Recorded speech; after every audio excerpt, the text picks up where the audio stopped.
Dustin Poirier. More bad news. More bad news. Damn, dude, is this all this MMA news just bad? I'm actually, let's just turn this, week. let's just stop. It's been a dark week. Yeah. Dustin Poirier versus Tony Ferguson it's officially off, I guess. Hey. The negotiations went sour. Dustin's asking for more money, I guess. So. Which I understand, and he deserves it. He deserves it 100%. But you got to realize, dude, John fucking Jones didn't get more money. I know. What makes you think you're going to? And I love you. Like, I'm your number one fan, Dustin. Like, you're I fucking... love Dustin. I love you. Tony. I love both of these. Seriously. Guys, I want this fight. and Tony even tried to help. He said, hey, Dana, Yeah. take some of mine. You know, pay the man. Pay the man. I don't need money. And that's why I fucking love Tony, the guy. man. He just doesn't wants care. to fight. He wants to He fucking doesn't care. fight. He legit doesn't care about money at all. At all. This guy is like a legit wild man, and I love it. These are the guys that you want in the sport forever. Mm-hmm. So, I mean, I love Tony. But with a guy like Dustin, like, dude, I know you want more money. You deserve more money. Absolutely. But when you, like, draw the line in the sand for a massive fight like this, like, think about the implications for this fight. You're going to be on the same card as UFC 254, you know, Justin Gaethje versus Khabib. The winner of the Tony Ferguson-Dustin Poirier fight unquestionably deserves the next shot. Yes. You're going to get the next shot. Yes. So if you go out there and prove your worth against Tony Ferguson and you did beat Tony, or if you do beat Tony, you're the next guy in line. You get that rematch against Khabib, or you get a fight a fresh face in Justin Gaethje. Yes. Yeah. So it's like, I wish these guys would just try to draw the line in the sand more when you're the title holder and not, you know, A the fight contender. before a contender. Because now, guess what? Dana, if you piss Dana off, Dana ain't gonna do you any favors. No. That's just who Dana is. And he's already moved on. Apparently, Tony's already been offered another fight. And Dana even came out at the Contender Series press conference and was saying, yeah, I just don't think Dustin wanted this fight with Tony. Like, you know he's saying that, like, to throw shade. To throw shade and to piss him off. Yes. Yeah. Yes. Exactly. And he had to respond to that. He said, that's bullshit. I want the fight. I love the matchup. It's like, everyone does, dude. Everyone does. This is, I mean, Tony Habib's probably never happening. No, Like, it's not be going to real. happen. Let's be real. It's probably never going to I happen. mean, UFC 254 is close. It's already close, man. Yeah. It's already, what, October 18th or something around there? I think the 24th. 24th? Yeah, so the way it works was it starts at Fight Island with Israel Costa, then it's the 4 fight nights, and then Habib. Yep, Gaethje Saturday, ends October it. 24th. Yeah. So that would have been the card, dude. You Dustin Poirier, Tony Ferguson, and then Justin Gaethje, Habib. Could you imagine if Justin Gaethje beat Habib and then Dustin Poirier beat Tony? Like, Dustin Poirier, after what Justin Gaethje did to Tony, he was very well matched up in that fight. He had a very good chance of finishing Tony and being the next guy. And you beat Justin. You beat Justin, too. That's the biggest thing. That's kind of where... Yeah, it's a squandered opportunity. I know, and I love Dustin. I love Dustin Poirier, man. Like, he's the diamond. Like, how do you not like Dustin? But at the same time, it's like, bro, I wish you would just compromise a little bit, just so when you do go and you can fight for the belt again, when you win that belt, you're going to be making buco bucks. Yes. You know, but I get it at the same time. They're trying to make more money, and it's a complicated issue. Especially in and I think Rona we times. we speak from the fan perspective because we just want to see the damn fight so bad. Yeah. I mean, I don't think there's anyone on the face of the planet who doesn't want to see Dustin Poirier versus Tony Ferguson. Yeah, absolutely. Are you kidding me? Absolutely. Both of them just press the pace nonstop, and they get in each other's face and just throw hands and bang. I mean, who doesn't want to see that? Yeah, But it's the fucking not gonna next happen. big thing since Tony Habib. Like, it's my number one most hyped fight since essentially that fight fell through. Yeah. It just sucks. It sucks. Tony's getting shafted. I don't know who he fights. I mean, there's so many potential opponents. And one that really intrigued me that even, it was ESPN MMA that said this through I don't know if they said anonymous sources or some source. Someone said that they're really thinking about making Tony Ferguson versus Michael Chandler. And that shocked me, actually, when I saw that. So apparently the UFC is very close to actually making that fight. Dude, if that's the fight, fuck. I mean, that's a great fight, but it's like, fuck. It's just not the one I wanted. It is a great fight, but I do worry for Tony's sake because if he does go out there and beat Michael Chandler, who was the Bellator champion, yes, right? Keep in mind. Well, before he lost the Pitbull, but yes. Right.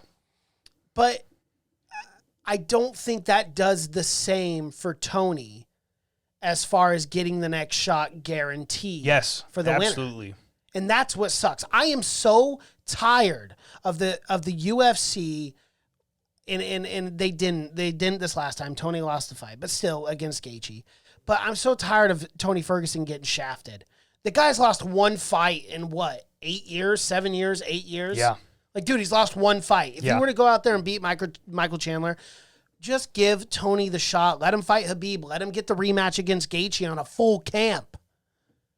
I mean, just, you know, and like Tony was doing the crazy thing, cutting weight, and then going out and fighting 2 weeks later, you know, because that's just who Tony is. He's crazy. He's bona fide crazy. I mean, not crazy in a bad way, but, you know, a little crazy. A whole year ago, it was a little crazy in a bad way, but I think he's gone past that. Yeah, he's gotten past that. You're going to go a little bit of that, man. Yeah, absolutely.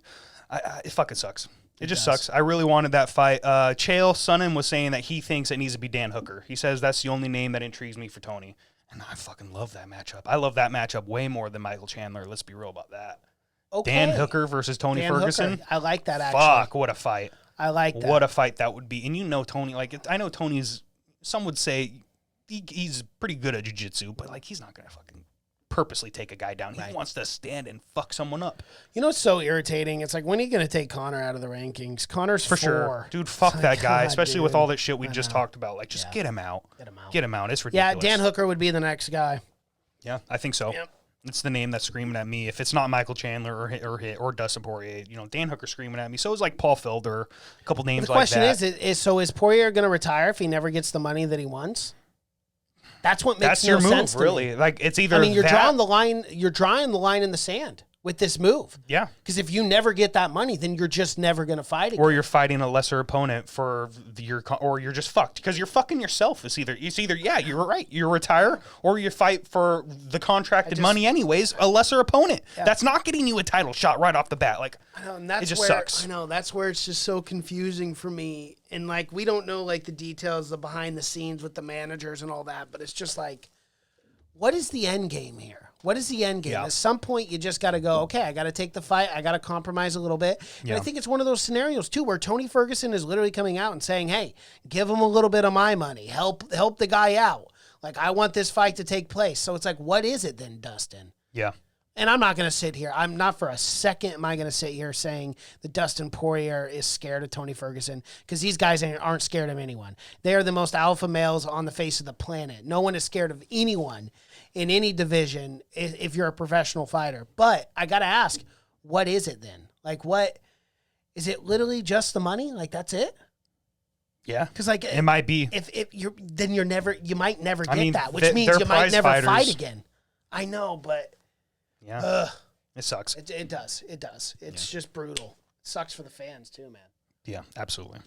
It does. So, and again, I'm not saying Dana don't pay him. Dana, pay him. Pay him. And pay everybody. Everybody. Yeah.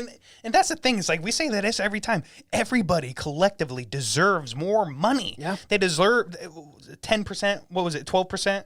Something of 16%. The entire revenue of the UFC goes to the fighters. Yeah, it's terrible. It needs to be like at the fucking bare minimum. I would 30%? say 30 or 25 or something. Like fuck, they're barely getting 20%. Like come on. It's one of the most brutal sports. It is the most brutal sport in history. Like even football players don't. Which football again is excruciating. Brain damage. CTE, 17 weeks. You know, not including preseason, not including training camps and all that. But as far as like what you put your body through in one night, there's nothing that compares to fighting. Absolutely. You know, and then training camps and getting popped every day and sparring. And I mean, these guys literally, like, not to be dramatic, but put their lives on the line, and they shave years off their life. Yeah. Yeah. You can't tell me that Joanna Jędrzejczyk and Zhang Wei Li, both those girls didn't deserve $5 million for that. Yeah.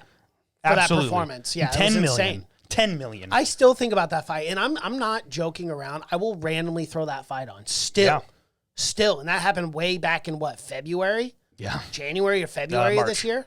Was it March? Yeah, it was March.